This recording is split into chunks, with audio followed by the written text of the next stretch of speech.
Hello students, today we are going to start the new topic, that is the female reproductive system. We have to learn the diagrammatic view of it. Here you are watching that complete diagram is given in front of you. So firstly we look forward for the labeling. Number one, that is it's a complete overview of a female reproductive system. Okay, that is quite straight and simple because it's completely inside the human female body and below the abdominal, or you can say pelvic region. Okay, so the primary sex organ, or you can say primary reproductive organ of female reproductive system is these two, that is ovaries. Firstly, in this diagram some points are not visualizing very clearly, so we used to select another diagram. Here it is. So इस diagram में आपको दिख रहा है बहुत सारी चीज़ें और बहुत सारी लेबलिंग है। तो सबसे पहले हम स्टार्ट करते हैं ओवरी से। तो ये रही आपकी ओवरी जो कि आपकी यूट्रस की वॉल से जुड़ी हुई है और पीछे से आपके क्या कहते हैं पेल्विक रीजन में जुड़ी होगी। और वो किससे जुड़ी है मैंने आपको कल बताया था, एक स्पेशल टाइप का आप कह सकते हो बोन है जिसको आप लिगामेंट बोलते हो, उससे अटैच होती है। ठीक है, ये जो आपके फिंगर लाइक स्ट्रक्चर दिख रहा है ना, इसको आप फिम्ब्राई बोलते हैं। क्या बोलते हैं? फिम्ब्राई बोलते हैं। और ये फिम्ब्राई क्या करती है, देख रहे हैं यहाँ से आपके ओ साइट रिलीज़ हो रहा है। ओ साइट क्या है, ये जब मैं आपको बताऊंगी पूरा प्रोसेस गैमेटोजेनेसिस का तब आपको पता चलेगा। तो ये ओ साइट क्या आपकी फीमेल गैमीट है, जब ये रिलीज़ होती है तो इसको कैच करने का काम करता है। ठीक है, तो ये आपका फिम्ब्राई जो है ये नहीं होगा तो आपका जो ये ओ साइट है ये कहीं भी इधर उधर मिसगाइड हो जाएगा।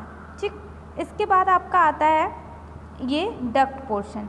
तो इसमें सबसे पहले इसको आप क्या बोलते हैं, क्या बोलते हैं इसको, ये आपका पूरा का पूरा डक्ट सिस्टम है जिसमें आपके आती हैं इन्फेंडिकुलम।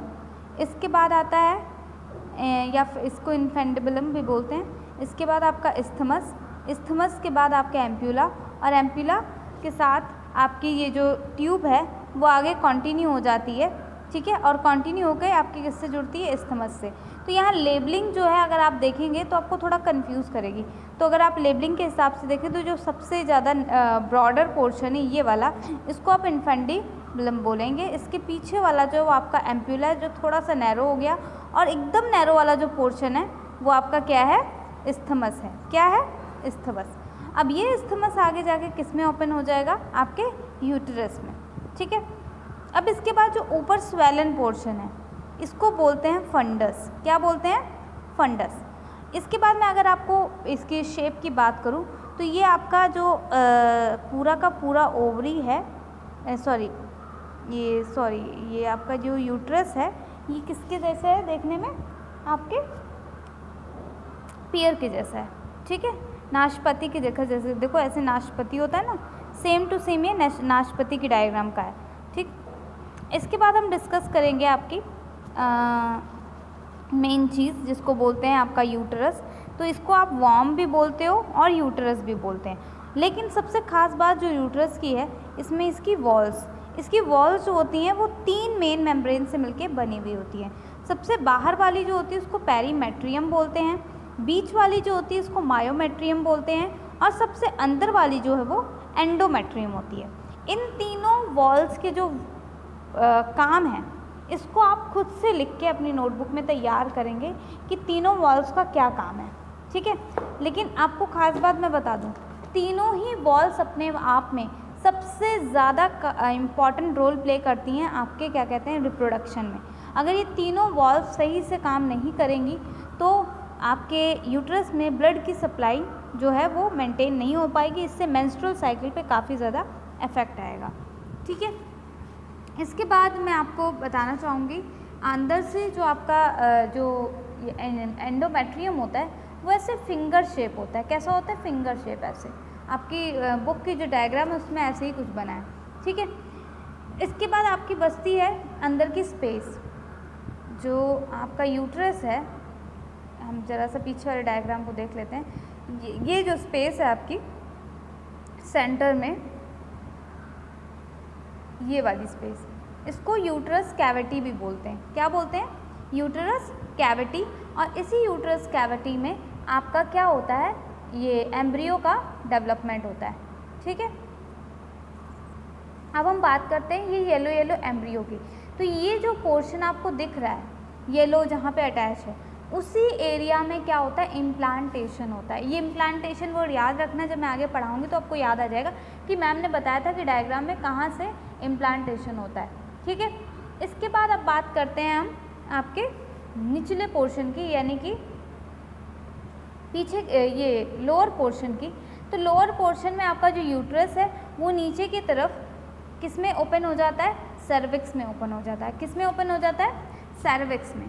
तो ये सर्विक्स जो होती है ये क्या करती हैं, ये एक तरह से पैसेज होती हैं। ठीक है, इसको सर्वाइकल कैनाल भी बोलते हैं। ठीक, और ये एक नैरो पैसेज होता है और इसका जो काम होता है वो बेबी के जन्म के टाइम काफ़ी ज़्यादा होता है, क्योंकि जब बेबी की डिलीवरी होती है तो ये एक्सपैंड हो जाती है।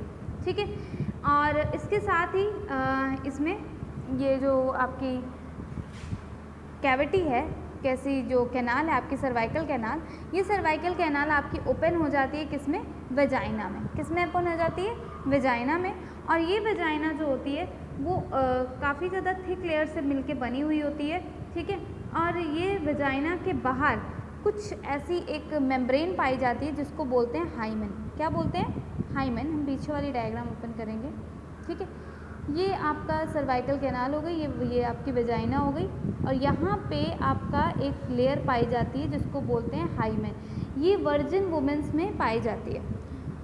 अब वर्जिन वुमेंस की अगर हम बात करें तो ऐसा नहीं है कि ये जो हाइमेन है ये किसी किसी में क्या होता है, परसिस्ट रहती है पूरी लाइफ टाइम। मतलब अगर वो सेक्सुअली एक्टिव हैं उसके बावजूद भी ये जो हाइमेन है ये एक्टिव रहती है। लेकिन किसी किसी में, कुछ गर्ल्स में ये बिना सेक्सुअल एक्टिविटी के भी डैमेज हो जाती है, फॉर एग्जांपल साइकिलिंग की वजह से और अदर कोई भी काम होगा उसकी वजह से। ठीक है, अब ये बात करेंगे हम पीछे इनकी वॉल्स की।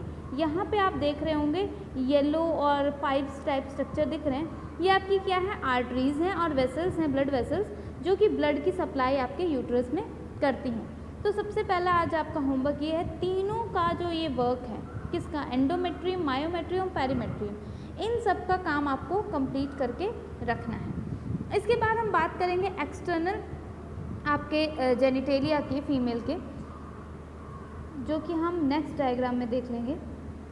इसमें आपको नहीं दिखेगा, इसके लिए मुझे अलग डायग्राम दिखानी पड़ेगी। तो जो आपका फीमेल का एक्सटर्नल जेनिटेलिया होता है वो मेनली इस पोर्शन में, मतलब बॉडी के बाहर जो दिखता है उसमें होता है। तो सबसे बाहर जो होता है उनमें तीन चीज़ें आती हैं मेनली, आपकी mons pubis, labia majora and labia minora.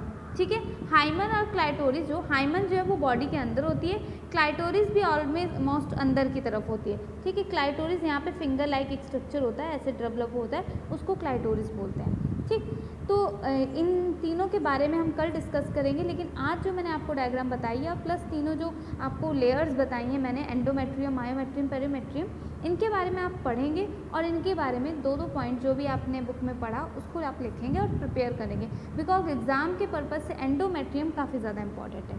Thank you and that's all for today.